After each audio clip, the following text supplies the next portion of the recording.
So that's so funny. She said that stealth. I didn't even know what that was until my husband died. I didn't know I was stealth. You're not stealth anymore. No, I'm not. I don't know what else to say, really. You guys, I am just trying to. I just want to live my life, you know.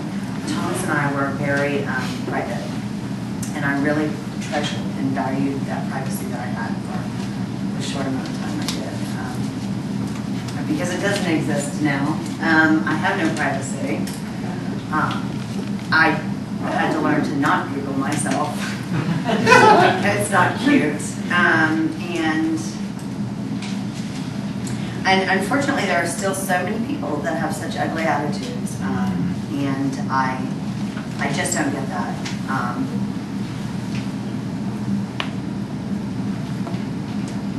I keep saying we're going to win this. I'm convinced that this is just going to happen in Wharton. And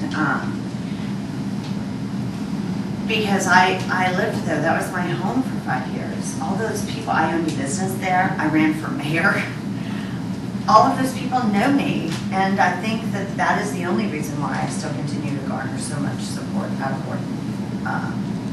It blows me away. I'm super hidden on Facebook, which drives me crazy.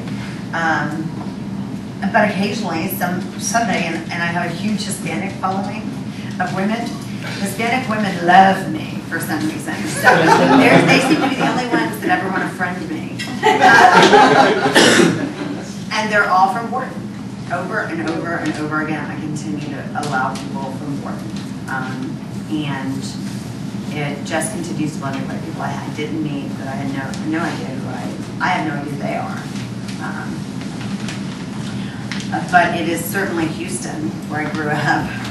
And, you know, and these two girls here, I've never really been in the community too much. Even when I was here in Houston, I worked for Outspot magazine, but I was not a transgender crusader. And, you know, Daryl gets questions about what's happening in the caves or what's happening with me. People, I just have to spend all my time educating people on what being transgender is. And we're all so different, you know, we've all got such a different story, and I know that I piss people off with the stuff I say sometimes. I'm really sorry. Because I'm just doing this from not having any experience. I didn't sign up for this, you know. My husband died. I didn't call the police. I mean, I didn't call the media. I didn't call a lawyer.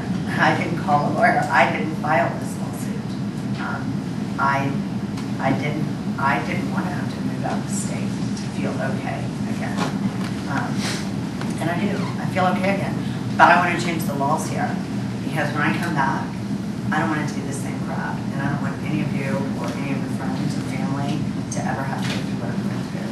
Because it's not cute. It's not fun. And my husband's death aside, having to fight for an unknown length of time for my own personal civil rights, it's not even about money. It's not even about money. Because I'm broke. I'm broke, you guys. It's not about money. And, you know, I don't get paid to do any of the stuff that I've done. I'm doing it because without that, without me saying something, if I would have cornered and you know, cowered in a corner, nobody was going to pay attention. And nobody was going to be paying attention to listen to this. But I don't stand up and continue to talk about it and allow people to ask me what's going on. Ask. Yes. My name's Margaret Gibson. I was wondering if is there a brief that, for those that might not understand how this transpired, how in the world did they find out that after Thomas' death that you had surgery? I told them. They knew before Thomas passed away. Thomas and I sat them down, his mother and father and his sister, in our living room, and I told them when I was running for mayor.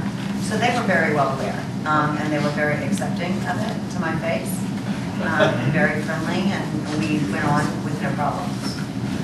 Yeah, it's very similar whenever we have probate issues, whenever a gay male couple or a lesbian couple has been together forever, and one of them dies, suddenly the family of the deceased, who you got Christmas cards from, you got, you know, a wonderful relationship for however many years, they smell money and they come after the other party. It's, in my opinion, the same thing here. This is about money. That's why it's so important to write a will. You guys go home and figure it out. Do a will. Do a will. Do a will. Or hire someone. Yeah. Anyway, it was pretty hilarious. So that's just a side note. I want to tell you guys, it really, the whole world is watching what's going on here. Our French magazine is running an article right now, Australia.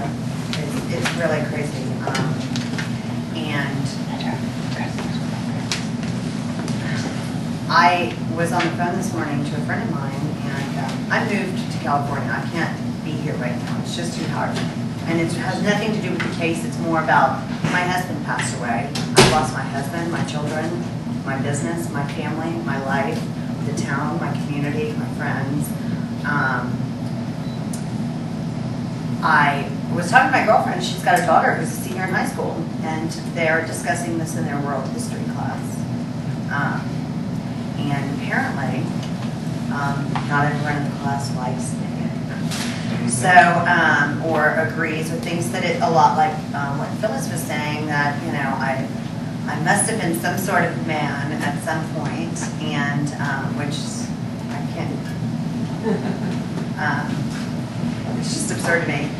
And It is absurd, but you know, they believe it in their and they gut. do. And this girl, this core, they believe 17-year-old that. girl, who knows, her mother knows me, I've never met her,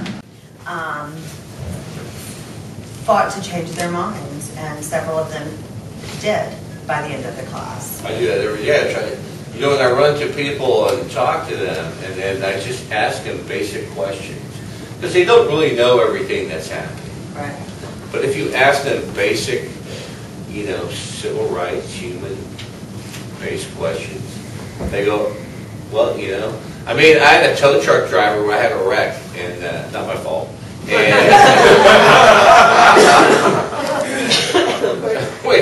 He's being recorded. anyway, the tow truck driver. So I'm riding in the car. He goes, "Have I seen you somewhere before?" I'm like, "Yeah, I've been on the news." So he goes, "Yeah, that's the case." And he says, and so I think he, you know, probably looks like he's fairly conservative. He says, "You know, I just think you ought to be able to live and let live. That's just my motto." And I think that's all fine. I've read all the stuff about it. So the people there are a little bit more informed, I think.